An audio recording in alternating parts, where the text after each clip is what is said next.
All right, so let's talk about what we're gonna do today. So does anyone have any idea why sort of like a complementary color scheme might be effective in a painting? Yes. Yes. Any other ideas? Hmm?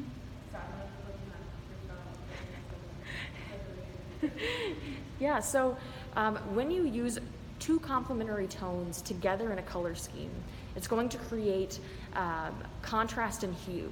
So they're complements because they're on opposite sides of the color wheel, which makes it so that when they're next to each other, they create kind of like this visual vibration where your eyes are really excited by it. So it can be like a really exciting way to work. But you may have noticed from painting last week that working with neutrals is also really exciting. And one thing that's really important to think about with color theory and when you're sort of composing in color is that your bright colors or your saturated tones, like my pure orange and my pure blue, aren't really going to look that saturated unless they're in context with some neutrals. So creating these relationships in which we have complements and complementary neutral tones all working together is going to create an incredibly complex, beautiful, but also harmonious color scheme. So you can paint whatever you want today, but we are going to sort of generally work within two complementary tones and sort of mix them together to create a neutral. So I'm going to be painting this image here. Took it with like a disposable camera, and I chose this because it's pretty complementary. So I do have a lot of green over here, which isn't like quite within that blue and orange color scheme, but that's totally fine if you sort of bring in a little bit of another tone. So generally I'm going to use just blue and orange and grays to make this composition, and then I can sort of go wild with color. So I sort of created this little study just to map out what's going on. And I recommend doing that mostly because you never really know sort of like what it's going to be like to paint something until you try it. So I was in between painting this image and this one, and when I did my study for this one, I realized that it's pretty flat because it's kind of like, while there's a lot of depth in this sort of rock wall, it's also sort of like one plane. So I decided this image has a lot more sort of easy depth to sort of grab onto. So I went with this one.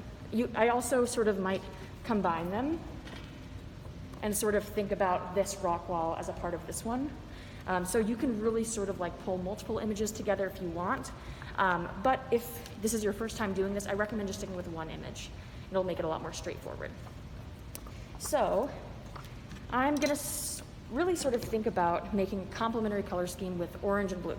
So I've got my cadmium red light, which if you look at it, it's pretty much like an orange. If I was to mix this with blue in order to make purple, it really wouldn't work. Because this is still sort of like a cadmium red and not quite an orange, I would maybe grab a little bit of my cadmium yellow just to make like a really nice orange. And you might have noticed in making your color bias wheels, if you've gotten there yet, that to make a really vivid orange, you're normally mixing cadmium red and yellow together. That being said, quinacridone magenta and cadmium yellow make a beautiful sort of like rich brick red that's really actually pretty vibrant, and I love that tone. So it's really up to you sort of which complement you grab, even if it's not like directly across the color wheel, that's fine. I always really like to sort of push my tones in one direction or another, just because it makes it more interesting. I'm also going to use my ultramarine blue as my other color in my color scheme. So you're more than welcome to sort of work in the same way as last week, where you sort of mix up a neutral tone and sort of sketch it out with just a bit of sort of water on your brush so that you have a really light underpainting. If you have like a crayon, like a a wax pastel or crayon, you can totally draw it on your canvas too. I would just avoid graphite because it will dull out your color quite a lot. All right, so that's a pretty bright orange. I'm also going to take a scoop of this and grab some of my ultramarine blue, and this is going to be sort of like my brown tone that I'm going to work with. So having this sort of tone is going to be really exciting when I'm working with these really vibrant saturated tones. Does anyone know sort of why this tone is just going to have harmony with the others?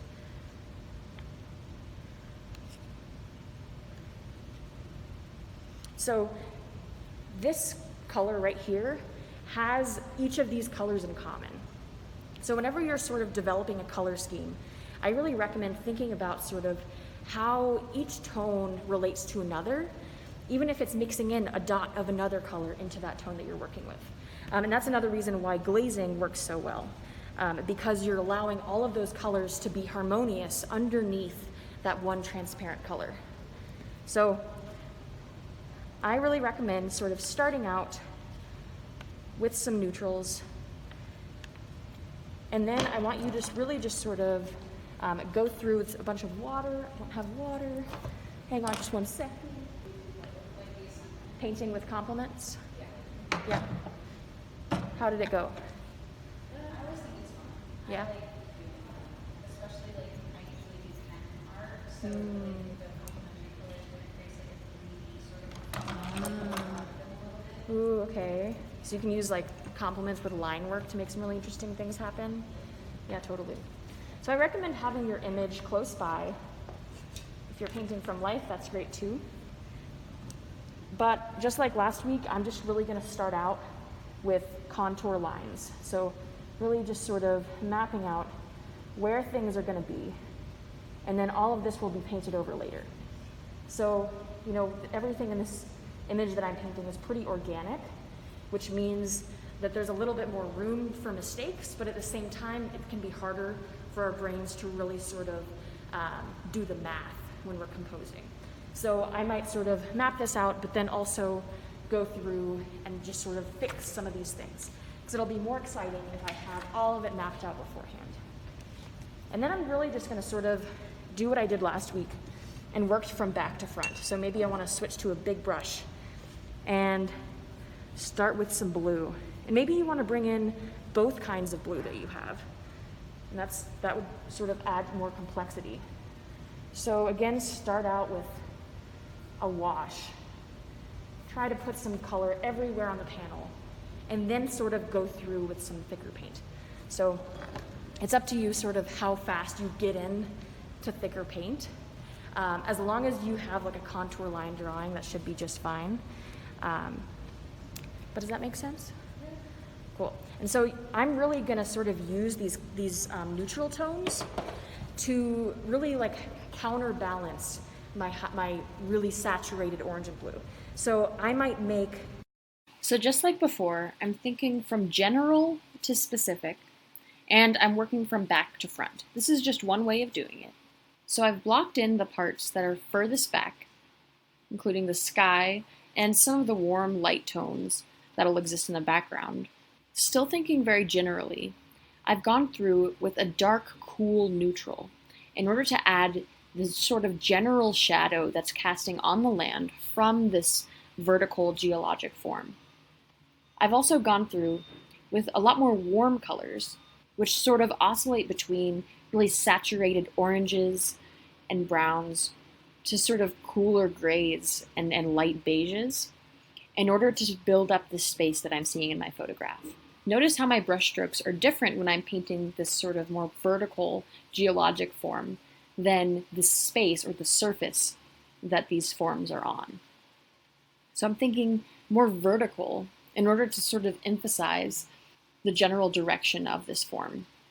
While I'm generally working with a blue and orange color scheme and their neutrals, I'm also not afraid to go through with some bright quinacridone magenta, some sort of deep blue greens, and really just sort of add a lot of complexity to the color.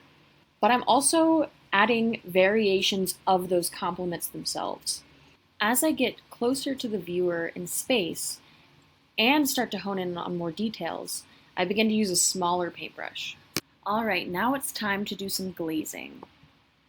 I feel like I have, most of my composition mapped out and most of the color, but I feel like this part of the rock needs to go further back in space, because if you look at my image, it's kind of like this green really sits in front of this rock face here. And so one thing you can use glazing for is to just sort of push something back in space. So I'm going to create sort of like a neutral glaze with some of my quinacridone magenta, which you'll hear me talk about this color way too much because I'm absolutely obsessed with it. It's so great. And let's see. So with this specific color, you can see how just sort of like placing it on top of what I already have going on can sort of very subtly shift the color if I want to just sort of make it a little bit warmer. But because I really want it to push this sort of section back, I'm going to add a little bit of blue too. And both ultramarine and phthalo are pretty transparent, so either will work. But I'm going to go with some phthalo. Okay, I'm just going to add like a dot. This is going to make like a really lovely purple. So glazing over color with a different color can work to sort of neutralize things. So because I have this really vivid orange underneath, if I go through with some like, even just a blue glaze, it's going to sort of create a brown, but it's almost like a really vivid brown. So it's like got all of the layers of colors so that you can see through all the layers, which can be really beautiful. But I recommend just sort of trying out a section of it. I think that it can just be a really helpful way of sort of creating a lot of different dimensions in your painting. So I really want this section to sort of pop out of the canvas and feel like it's really close to the viewer. So just sort of adding a bit of this tone.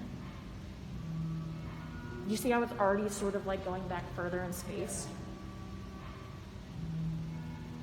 And so I love glazing over really sort of like vibrant, exciting, almost like too colorful sort of color schemes, because you can really just sort of like allow it all to sort of make sense together, while at the same time having like the beautiful, vivid complexity of sort of like what you had before. Does that make sense? Yeah. And so notice how while this is like a complementary color scheme, I've brought in a lot of different tones. So in my shadows of my rock, I've brought in a lot of that magenta. I've also brought in some blues into like the deep sort of crevices of things. And then I'm also working with a lot of neutrals. So I've mixed sort of like some cooler neutrals, so some more blue-based neutrals, along with some more warm kind of like light brown neutrals, and then some like greenish neutrals even. So I recommend, while you're sort of like generally working with a couple complements and their neutrals, to sort of allow them to sort of shift and each color become a little bit warmer, a little bit cooler, and see how they'll sort of function together. Does that make sense? Thank you all so much, and I hope you're doing well.